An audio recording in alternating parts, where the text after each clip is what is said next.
فوز النادي الأهلي برباعية مقابل هدف أمام فاركو بقيادة حسين الشحات، بقيادة المايسترو حسين الشحات، بقيادة النينجا. قول زي ما تقول، قول زي ما تقول. اللعيب الوحيد اللي بيبذل أقصى جهده في الملعب، بيلعب مع شباب، بيلعب مع ناشئين، بيلعب مع رضع، بيلعب مع مفطومين، بيلعب مع متطهرين، هيبذل كل حاجة في الملعب.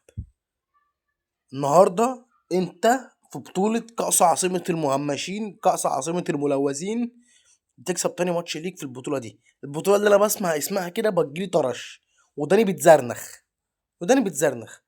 فالنهاردة انت بتكسب 4-1 فاركو مع الرأفة، مع الرأفة.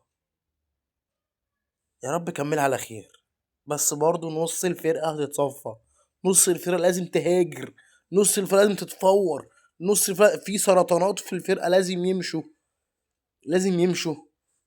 ألف مبروك لجماهير الأهلي، ألف مبروك لحسين الشحات، تاني هاتريك ليه في مسيرته مع الأهلي.